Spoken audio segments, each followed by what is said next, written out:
In a small, quiet town, where everyone knew each other and the streets were lined with old, weathered houses, the local police department had a reputation. The officers who worked there believed they were untouchable. They thought their badges gave them power over everyone, and they used that power however they saw fit. They weren't just there to enforce the law, they made sure the whole town knew who was in charge. They held the town in their grip, and nobody dared challenge them. At the heart of the department was Officer Daniels. He was the leader, the one everyone looked to for guidance or, more accurately, for permission to act however they wanted.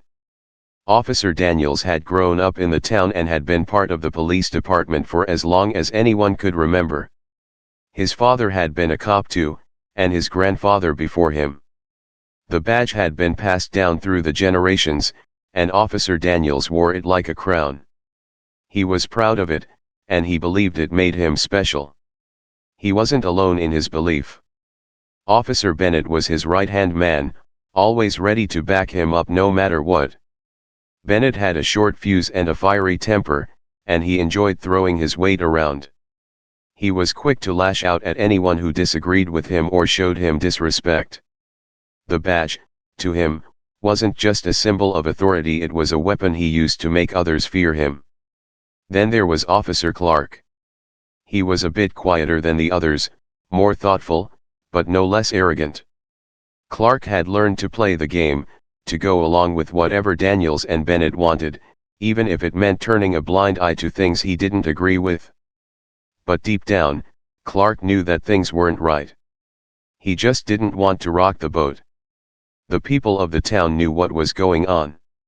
They whispered about the officers' behavior, how they treated civilians like dirt, how they pulled people over for the smallest reasons and used intimidation to get their way. The officers acted like they were above everyone else. They used their badges as shields, knowing that as long as they wore them, no one could touch them. And no one did. They were untouchable. But there was something else about the town that most people didn't know. While the officers went about their daily routine, believing they were in control, a storm was brewing. The town council had been hearing rumors about the department's conduct, and they were beginning to worry. They had received complaints from the community, but no one ever took them seriously. The officers had a long history in the town, and people were afraid of what might happen if they spoke up. The tension between the officers and Chief James Williams had reached its breaking point. What had started as subtle resistance to his authority was now an open confrontation. Officer Daniels, the once proud leader of the department, could no longer ignore the weight of the changes James was enforcing. The more James stood his ground, the more it became clear that things were never going to be the same again. The weeks that followed Chief James Williams's first confrontation with Officer Daniels and the rest of the department were filled with unease. It wasn't just the tension between the officers and their new boss, it was the undeniable truth that the power dynamic had shifted. The officers, who had once believed they were untouchable, began to realize that James wasn't like the previous leaders they had encountered. He wasn't there to play games or to win their favor. He was there to do a job, and he was going to do it right, no matter how difficult it might be. Officer Daniels was struggling to come to terms with the reality of his situation. For years, he had been the one in control. The badge on his chest had given him the right to make decisions, to dictate how things were done, and to ensure that the department operated according to his rules. But now, James Williams, a man from outside the town, had come in and turned everything upside down. And Daniels wasn't sure how much longer he could resist the changes that were happening. One morning, as Daniels sat at his desk, his eyes fixed on the pile of paperwork in front of him, he was interrupted by a knock on the door. It was James. "Officer Daniels," James said, his voice firm but calm. "I need to speak with you." Daniels looked up, his face a mixture of frustration and resignation. He had been avoiding James ever since their last confrontation, but he knew it was only a matter of time before they would have to face each other again. He nodded and gestured for James to come in. James stepped into the room, his posture straight and authoritative. He didn't sit down. Instead, he stood across from Daniels, waiting for him to acknowledge him. "I've been watching your work lately, Daniels," James began, his voice steady. "And I'm not happy with what I'm seeing. Your behavior is still not in line with the standards I've set for this department. You're still treating people with disrespect, still bullying civilians when you think you can get away with it." Daniels's face flushed with anger. "I've been a cop for more than 20 years. I know how to do my job. You don't have to come in here and tell me how to do it." James didn't flinch. "I'm not here to tell you how to do your job. I'm here to make sure you do it right. You've been given plenty of chances to clean up your act, and yet you continue to act with entitlement. I'm telling you, Daniels, it needs to stop. You're not above the law, and you're not above the people you serve." For a moment, Daniels sat in stunned silence. The words hit him harder than he expected. He had always believed that the badge gave him power, that he was immune to criticism. But James was not like the others.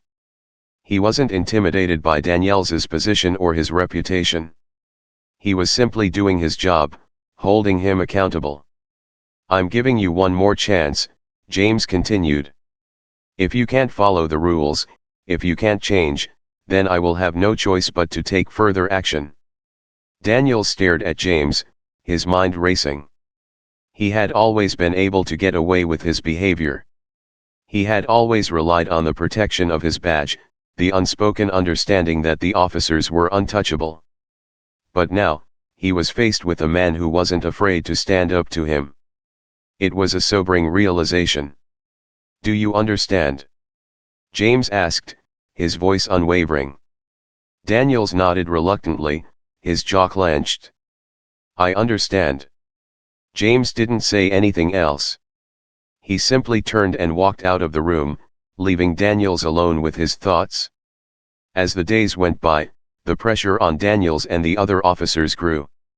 The reality of James's leadership was sinking in. The old ways, the shortcuts, the intimidation, it was all being replaced by a new standard. A standard of fairness, of accountability, and of respect. For some, it was a welcome change. For others, it was an unbearable burden. Officer Clark, who had once been skeptical of James, was beginning to see the value in his leadership. He had been one of the officers who had quietly resisted the changes, but now he found himself working more closely with James, trying to understand his vision for the department. Clark had always known that the old ways weren't working, but he had never known how to fix them. Now, under James's guidance, he was learning what it meant to be a true leader, someone who didn't rely on power or intimidation, but on integrity and trust. Clark started to see the difference James was making not only in the department but also in the community. The people who had once feared the police were beginning to trust them again. They were starting to see the officers not as figures of authority to be feared, but as protectors who genuinely cared about their well-being. But for Daniels and Bennett, the change was difficult to accept. They had spent years believing that their badges gave them the right to act however they wanted. They were used to being the ones in control, the ones who made the rules. And now, they were being forced to face the consequences of their actions. One evening, as the department's shift change approached, Daniels and Bennett found themselves in the break room, alone. They had been quiet all day, each of them lost in their own thoughts. But now, as they sat across from each other, the weight of the situation was undeniable. "I don't know how much longer I can take this," Bennett muttered, his voice low. "Every time we try to stand up to him, he just shuts us down. He doesn't care about what we've built here." Daniel stared at his coffee cup, his fingers tapping nervously against the table. "I know. But what can we do?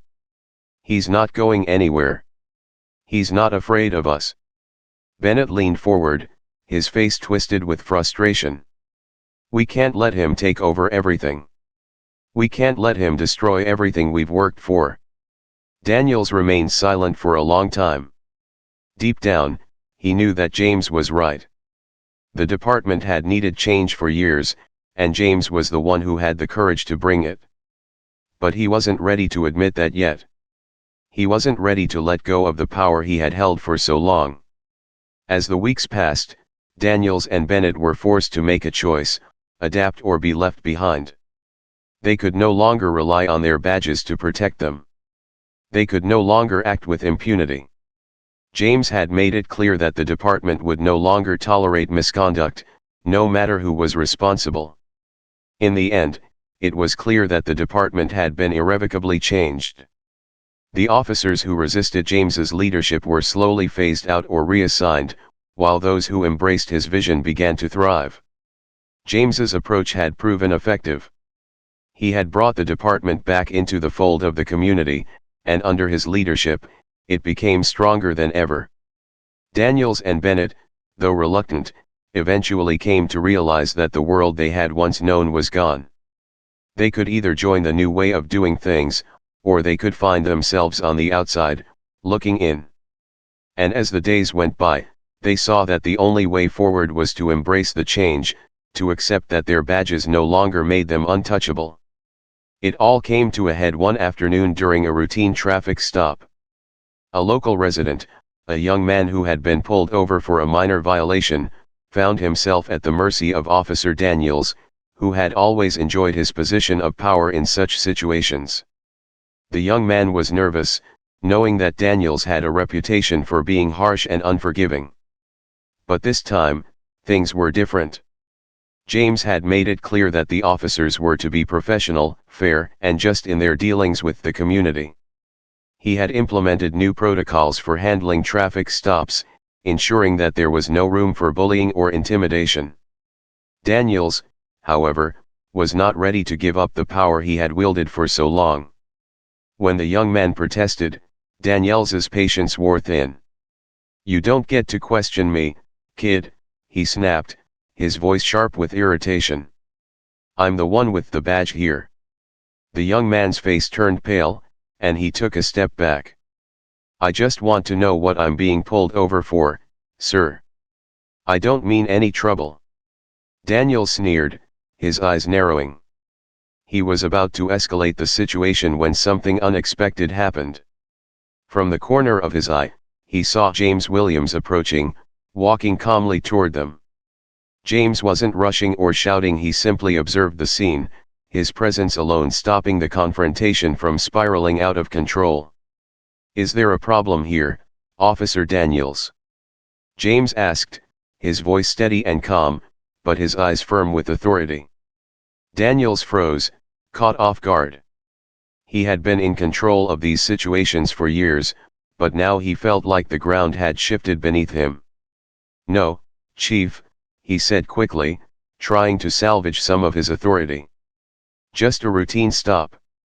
Nothing for you to worry about." James's gaze shifted to the young man, who looked visibly shaken. "You're free to go," he said to him, his voice full of assurance. "Thank you for being patient." The young man nodded, almost in disbelief, and quickly got back into his car, driving off.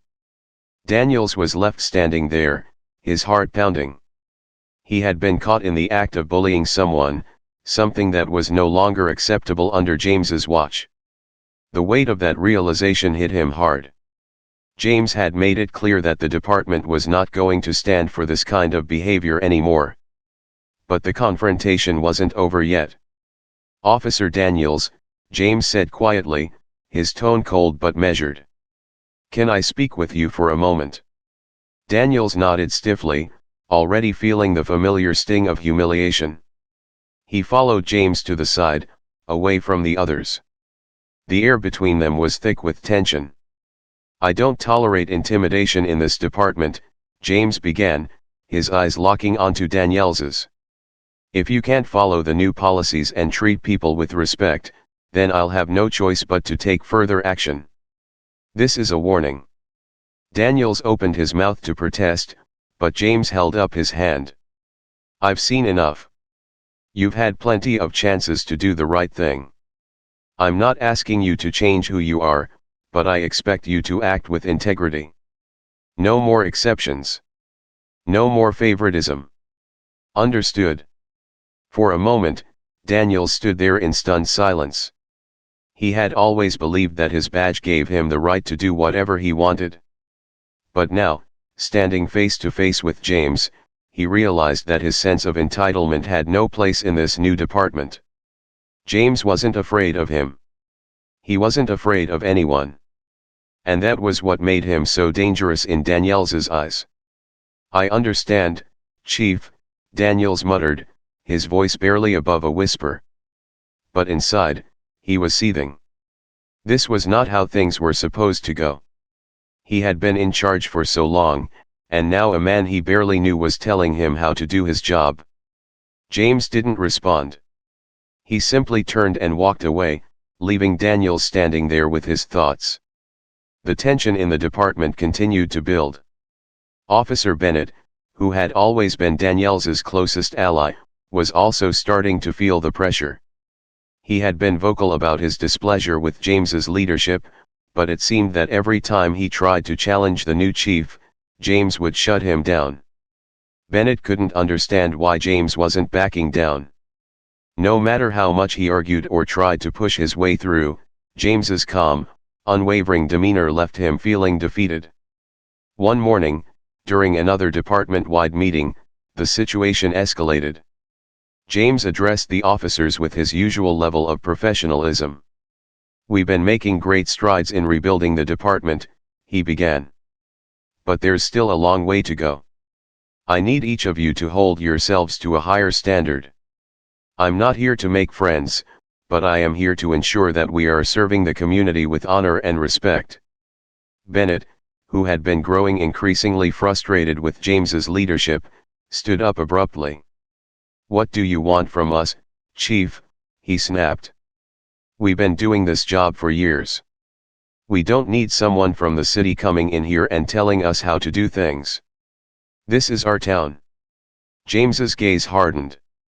"This is everyone's town, Officer Bennett," he said, his voice cold but powerful. "It's not yours to control.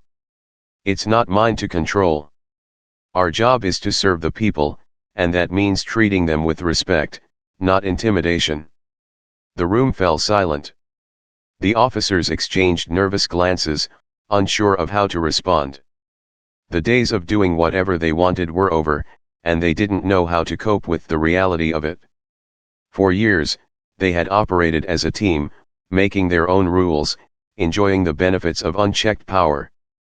But now, James had come to remind them that power came with responsibility, and that responsibility was something they hadn't taken seriously for a long time. James continued speaking, his voice steady. "I won't tolerate insubordination. I won't tolerate disrespect.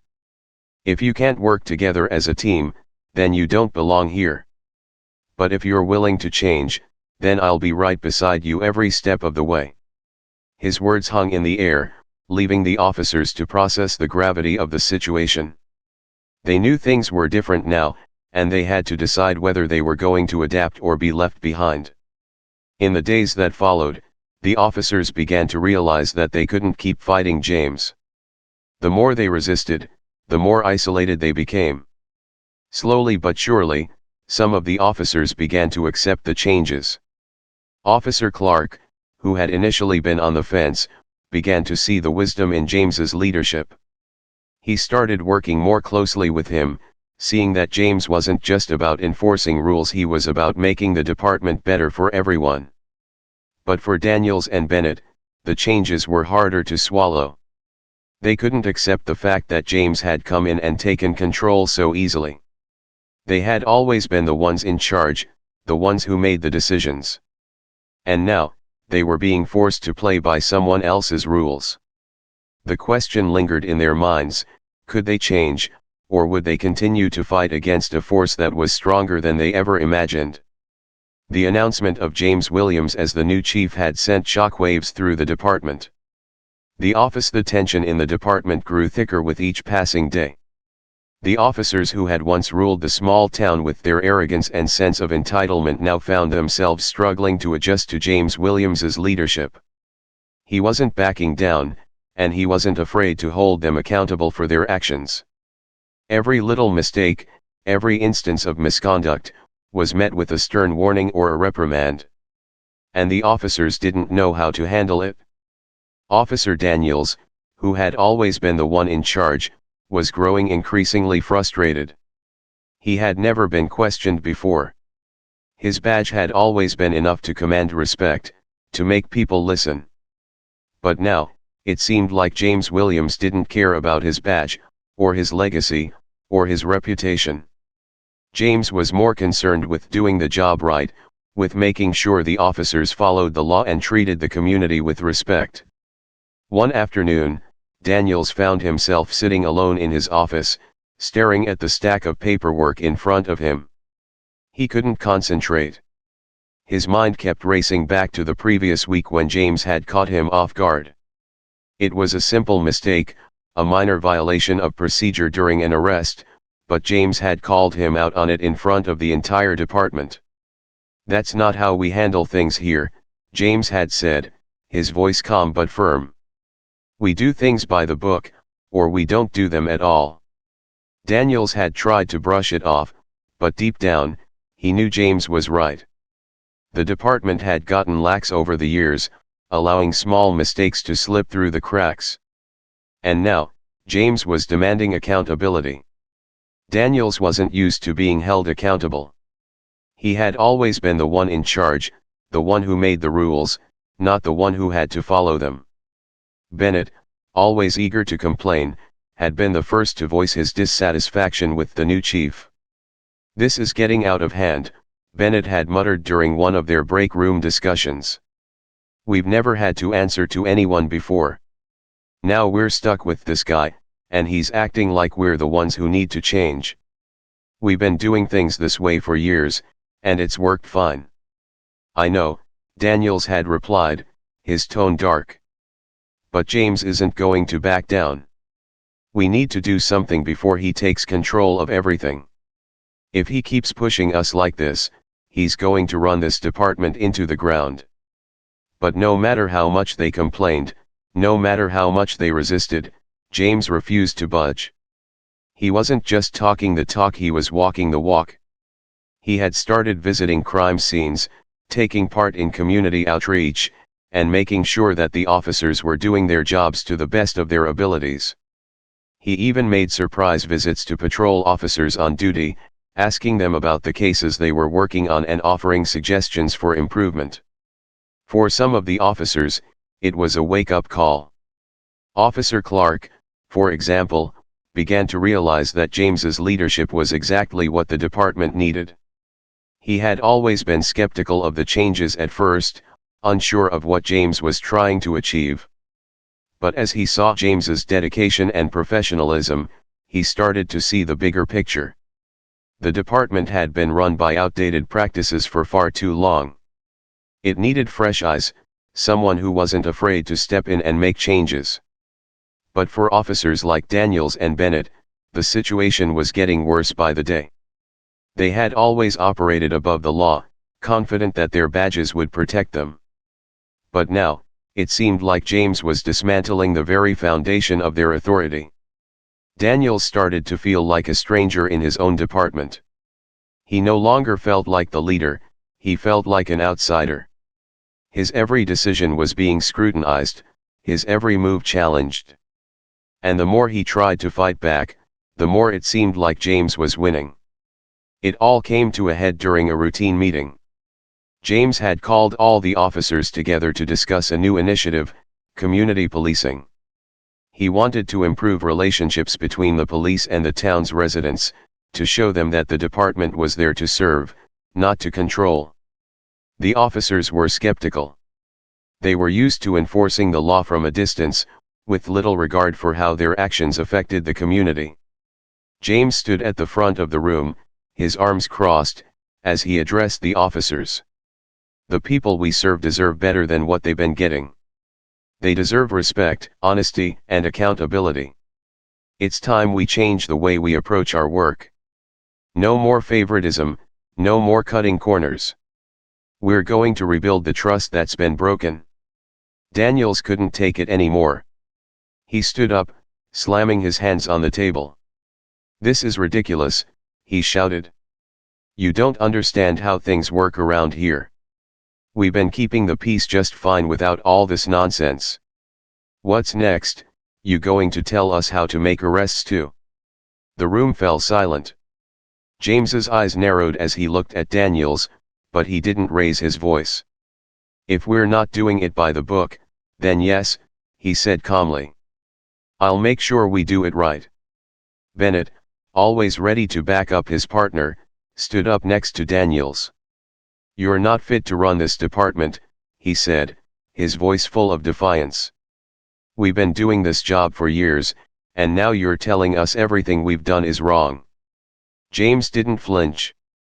"No, Bennett," he said, his tone steady. "I'm telling you that we need to do better. You've been allowed to get away with too much for too long. That ends now." The confrontation left the officers in a state of shock. They had never been spoken to like this before.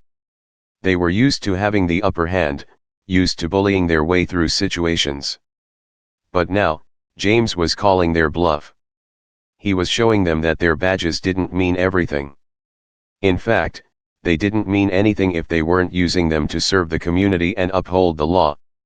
After the meeting, Daniels and Bennett huddled together in the break room, fuming with anger. "This isn't over," Daniels said, his voice low and dangerous. "We'll make sure he doesn't stay in charge for long." But deep down, Daniels knew that things had already changed. James Williams wasn't going anywhere. He wasn't afraid to stand up to them, and that made all the difference. The department had always been run on fear, on the belief that the officers were untouchable. But now, James had come in with a different message, that no one was above the law, not even the police. As the days went on, the officers started to feel the pressure.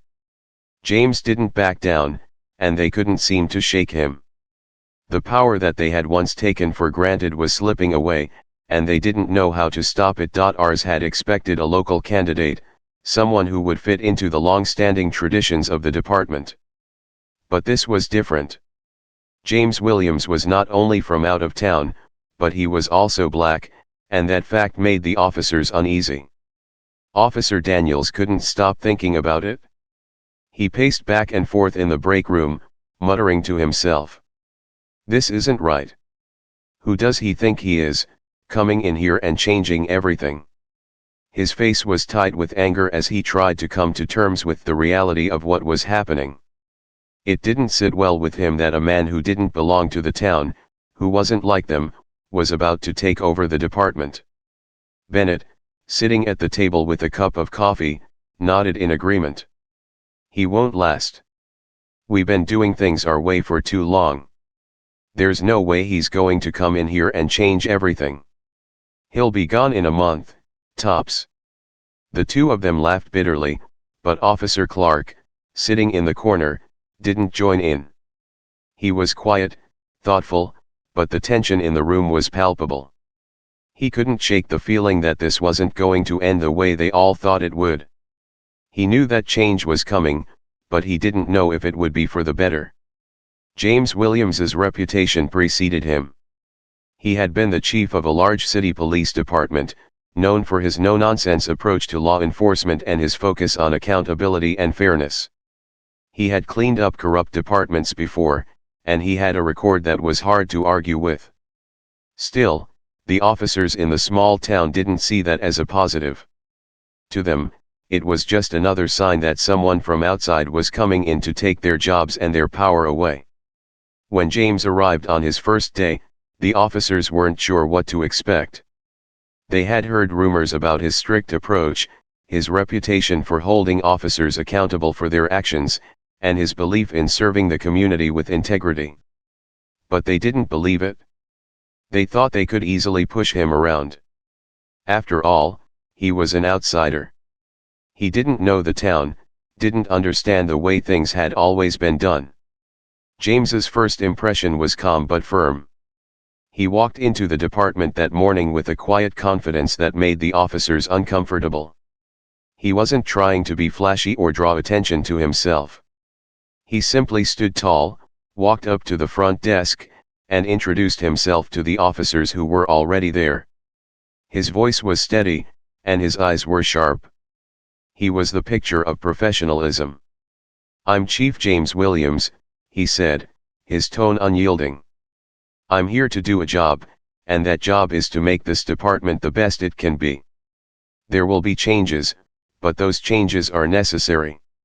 If you're not prepared to adapt, then maybe this isn't the place for you." The officers sat in stunned silence.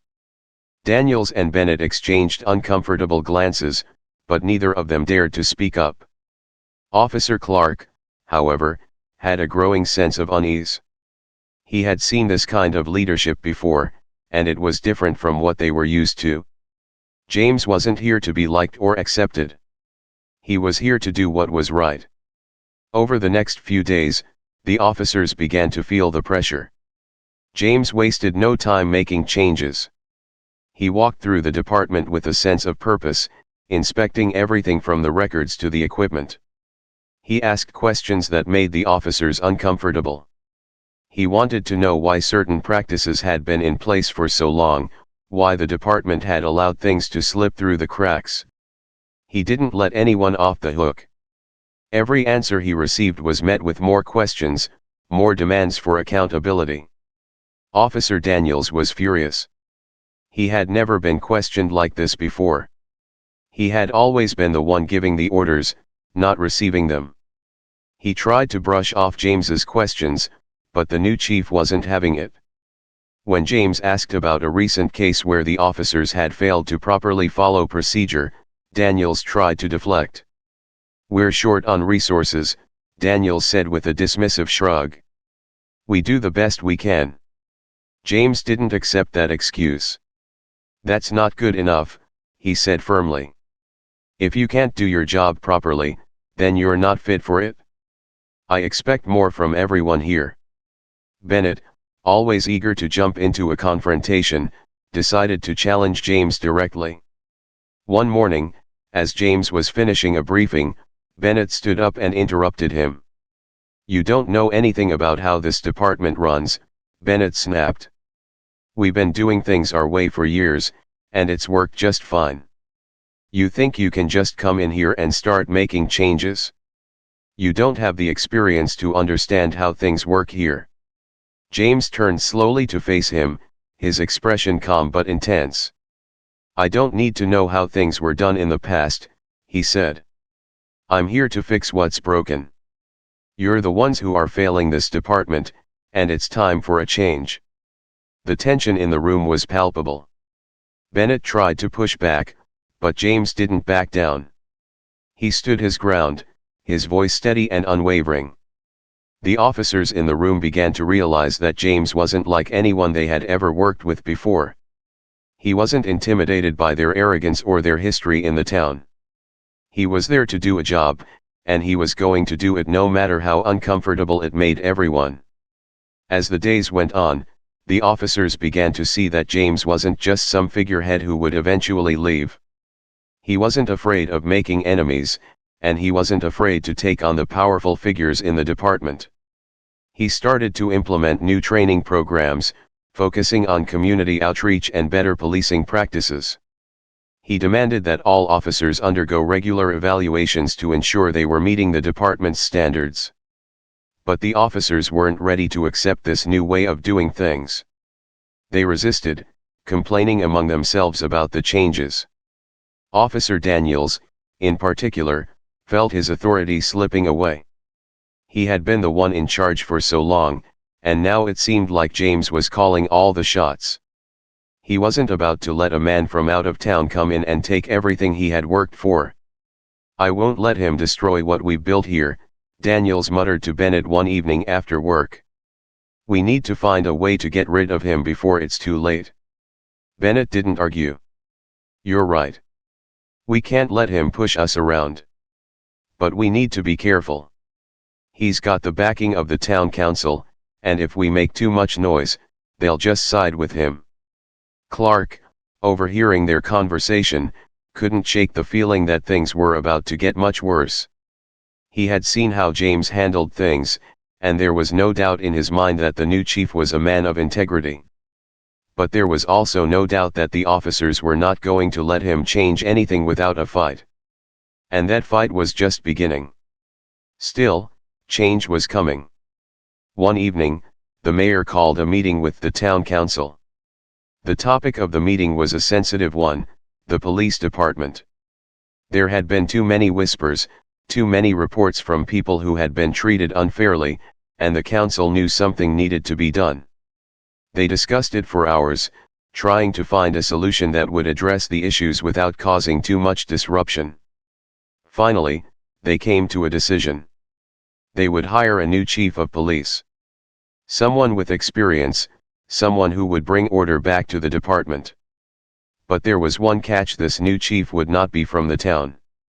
In fact, he wouldn't be from anywhere nearby. The council's decision shocked everyone when it was announced.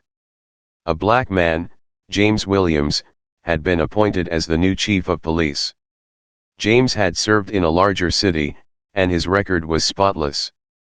He had a reputation for being tough but fair, for bringing change to departments that had been run by corruption and abuse of power. The council believed he was the right man to clean up the department and restore the trust of the community. The officers didn't take this news well. They scoffed at the idea of a black man coming in to take control of their department.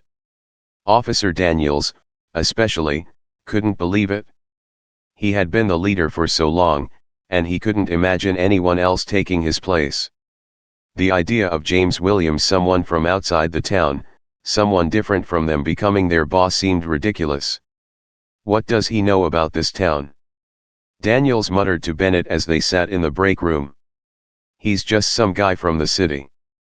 He'll never understand how we do things here. Bennett snorted. Yeah, and he's not even from around here. What's he gonna teach us? Nothing but trouble. Officer Clark, who had been quietly listening, shifted uncomfortably in his chair. He wasn't as quick to dismiss the new chief, but he knew better than to speak up against Daniels and Bennett. He could already sense the tension building in the department, and he wasn't sure what would happen next. The news of James's appointment spread quickly throughout the department, and the officers began to make plans. They didn't intend to make things easy for the new chief. They were used to doing things their way, and they weren't about to let anyone, especially not someone they saw as an outsider, tell them how to do their jobs. The days leading up to James's first day were filled with whispers and bets among the officers. They speculated about what kind of person he would be. Would he be tough? Would he be a pushover? They made jokes, trying to lighten the mood, but deep down, they all knew that James was going to be a problem. They just didn't know how much of a problem he would turn out to be. On the morning of James Williams's first day as chief, the officers arrived early, hoping to get a feel for the new guy before he had a chance to get settled. They were ready to watch him fail. They figured they could test him, see how he handled the pressure. They figured they would break him, just like they had broken others before him. But when James walked into the department, he wasn't what they expected. He didn't try to make a big entrance or act like he was in charge. He walked in with a quiet confidence, dressed in a sharp uniform, his eyes focused, and his posture straight. He wasn't there to prove anything to them, he was there to do his job. He introduced himself to the officers and made it clear that he was there to bring change. He didn't waste any time trying to win anyone over. He simply laid down the law. Things were going to be different under his leadership. The officers were going to be held accountable for their actions, and the department would be run with integrity and transparency. He wasn't here to make friends, he was here to make the department better. At first, the officers didn't take him seriously. They were sure he would crack under the pressure. After all, how could a man who had no connection to the town understand the way things worked? They believed they could easily push him around. But James Williams wasn't like the others. He wasn't intimidated by the badge, and he wasn't afraid to challenge them. He knew that change wasn't easy, but he was determined to bring it to the department, no matter what. The officers would soon realize that their badges no longer gave them power over others. They would have to earn respect the old-fashioned way, by doing their jobs with honesty and honor.